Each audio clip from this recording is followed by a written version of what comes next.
Oi, pessoal, eu sou a Mariana, fundadora da Carpe Diem, uma marca criada para repensar a conexão que você tem com o seu pet. Estou aqui hoje com Beatriz Kesselring, ela que foi a fundadora do Núcleo Cuidar, psicanalista que atende público geral e principalmente enlutados, e idealizadora do Luto Finitude. E a gente está aqui hoje para falar de um tema muito sensível, muito delicado, mas muito importante e pouco falado, que é o luto pet. Então, eu queria começar primeiro agradecendo muitíssimo você estar aqui hoje para falar com a gente desse tema importante. Obrigada, Mari. Eu que agradeço o convite. É sempre uma boa oportunidade, né, de a gente ter esses espaços para falar sobre morte, sobre finitude, dentro do público pet, que é também muito invisibilizado na nossa cultura, infelizmente. Com certeza. E eu queria começar, Bia, fazendo uma pergunta para você, que é como é a sua relação com pets, né? Na sua vida, na sua infância, hoje, como é que se dá essa relação? Bom, eu sempre amei cachorros, tive sempre um amor especial por eles, mas a minha relação começou a ficar mais próxima com...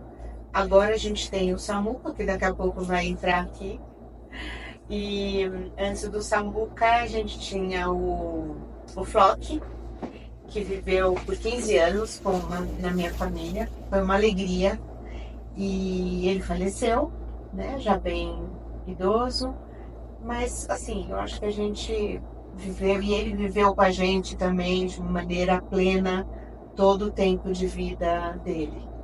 Então, sou muito feliz com a presença do Samuca hoje.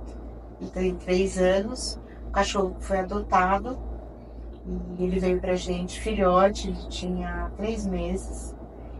E aí, de lá pra cá, é só alegria, né? Só companhia, uma companhia assim que é difícil muitas vezes colocar em palavras, porque como eles não vêm com a linguagem, mas é uma linguagem tão do afeto. É não verbal, que não deixa não de verbal, ser uma linguagem. mas é tanto afeto, tanta conexão, que eu sou muito feliz e muito privilegiada de poder estar com ele. E é engraçado, né? Porque eu também, né, tenho pet, né, tenho a Mel, que é uma labralata de 8 anos, que é a razão da minha vida e assim, o motivo da gente ter a Carpe Diem, tudo que a gente faz aqui é inspirado nela. E então a conexão ela é legítima, né? E você consegue traduzir ou explicar ou refletir sobre por que que essa conexão é tão profunda e mais do que isso, se ela pode ser de alguma forma comparável à conexão que a gente tem com pessoas, com outras pessoas, seres especiais da nossa vida? Então, eu acho que quando a gente fala sobre a relação com os animais, a gente está falando sobre afetos, né? O que afeta ele, o que afeta a mim e todos os humanos que ele convive, com os quais ele convive. Então, a gente está falando de trocas que existem sim nas relações entre pessoas, as relações mais especiais. Eu acho que não dá para comparar assim, é igual. Não, não é igual. Eu acho que a relação do Samuca com a gente, eu consigo comparar com outras relações que eu tenho de muito afeto, sabe? Então eu acho que aí é que é o diferencial, porque com animal, com pet, você não consegue ser mais ou menos. E com os humanos a gente até consegue ser mais ou menos. Até porque a entrega deles é muito intensa e muito legítima, né? Exato. Quando gera essa conexão, né? Então eu acho que pela legitimidade que você colocou, que eu acho que é perfeita essa palavra, pela legitimidade é que se constitui uma relação muito especial. Com certeza.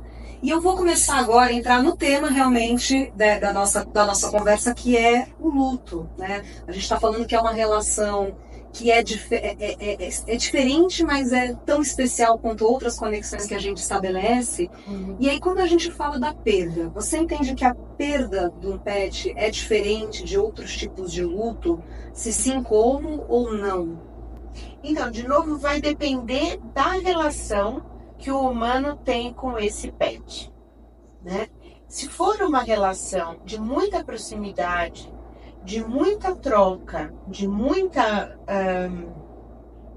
amor, de muito amor, e o amor não dá pra gente dizer, né, se ele é de que tipo de amor. O amor é o amor, né? É um afeto também que permeia relações ou não. Então, se na relação com o pet está vinculado o amor, o luto vai sim ser exatamente igual ao de qualquer outro luto, né? Luto é luto, quando luto tem é luto, essa conexão. quando tem essa relação de afeto. Então, eu acho que sim. E é tão louco pensar que a gente não fala tanto sobre isso, né? Exato. Porque não se fala, porque assim, primeiro, o luto do pet, ele é invisibilizado, ele está dentro de uma categoria, quando a gente estuda luto, ele está dentro de uma categoria de lutos invisibilizados. Então, o luto de pet está dentro, né? Tem outras, eu não vou me detalhar assim quais são, mas por exemplo, perda gestacional e neonatal está dentro da mesma categoria, né? Luto dentro das relações LGBTQIA+, também.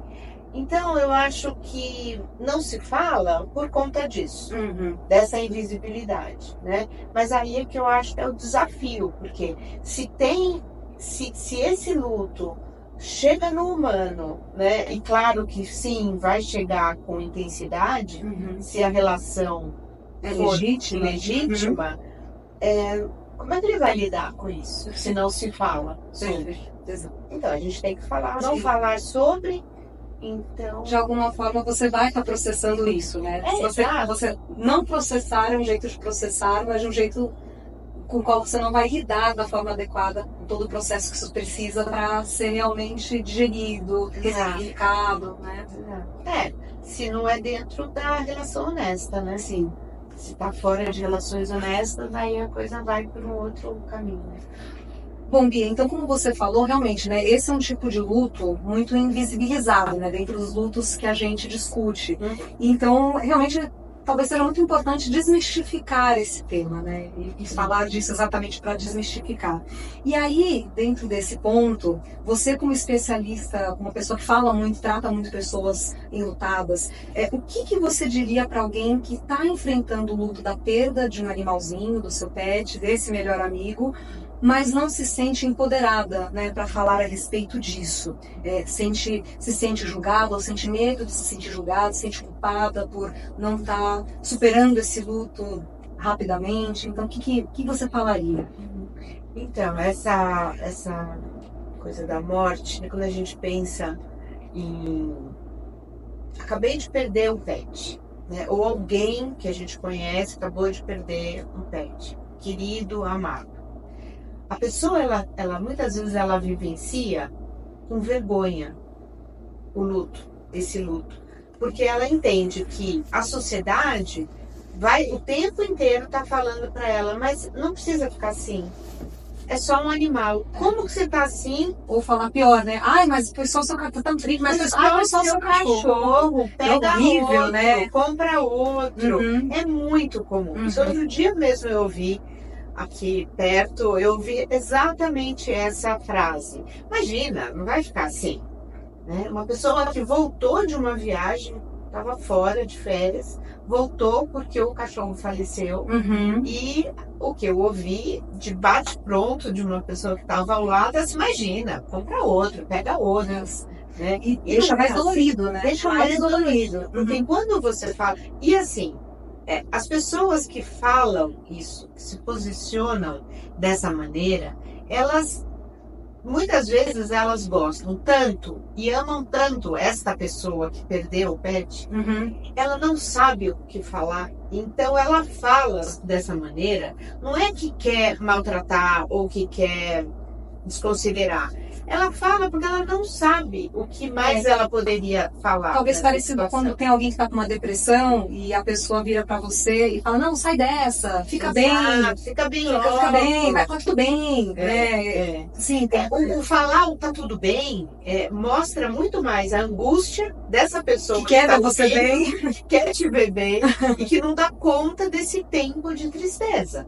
Né? Então, eu acho que revela muita coisa, né? Essa postura que a gente tem enquanto sociedade de minimizar a dor. E o que você falaria então para essa pessoa que está sentindo essa culpa ou não sentindo que pode falar? sobre esse assunto? Então, eu sugiro que essa pessoa procure alguém que entre em sintonia com esse sentimento que ela está vivendo. Uhum. Então, a gente conhece muitas vezes pessoas que perderam um pet e que ficaram profundamente abaladas. Uhum. Então, se você tem alguém do seu círculo de familiar ou de amizade que percebe que viveu dessa maneira, eu acho que aí seria um caminho. A empatia é mais fácil, né? Exato. Alguém que passou por isso. Exatamente. Essa pessoa, ela não vai viver o luto exatamente como você vai viver, né? Porque pessoas são diferentes. Uhum. A gente está falando de sujeitos, né? Com todas as suas características diferentes e peculiares. Uhum. E os lutos serão diferentes também. Muitas vezes as pessoas têm muitos animais em casa, tem 3, 4 pets. E por que sente mais a morte de um do que de outro? Por quê? Porque os lutos, eles se apresentam exatamente dessa maneira, né? E quando você falou da superação, né? A gente não supera, essa ideia de superar o luto é uma ideia um pouco enganosa, né? A gente não supera luto, a gente não supera a perda de ninguém. A gente lida com uma nova realidade. A gente lida com a vida a partir da morte ou daquela pessoa ou daquele pet, né? Então, como cada um vai viver esse luto, a gente precisa esperar acontecer. Então, normalmente as pessoas, elas contam, dá para contar com quem está ao redor, amigos, familiares, para que seja uma boa escuta. Se a pessoa enlutada pelo pet não encontrou uma boa escuta, aí seria uma oportunidade de procurar um profissional especializado, né? E lembrando que nem todos os profissionais estão habilitados a essa escuta para o luto, né? Então, eu acho que seria por aí o que eu penso no primeiro momento. Perfeito. E aí, então, aproveitando o seu gancho, né, entendendo que até nem os profissionais, nem todos os profissionais estão até aptos para falar desse tema, e as pessoas no geral.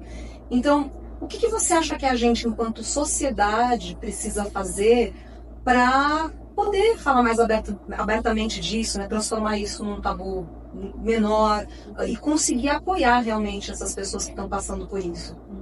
Então, eu acho que a nossa cultura, e todas as culturas, não estou falando só da cultura brasileira, mas as culturas ocidentais têm uma dificuldade muito grande em falar sobre perda, morte e finitude. Né? É como se falando sobre esses temas, fosse tudo ficar mais pesado, mais fúnebre, mais triste, e não é isso que se espera. Mas é pelo contrário, quando você consegue nomear a perda, o final de ciclos, o ciclo inteiro ele fica com outro significado. Então você coloca mais luz, não só no início do ciclo, mas também no final. Então, o primeiro caminho é a gente aprender a não ter medo. Você tem que significar para poder ressignificar. Exatamente. Falar sobre isso como estamos fazendo hoje com quem está aqui nos escutando. Então, é falar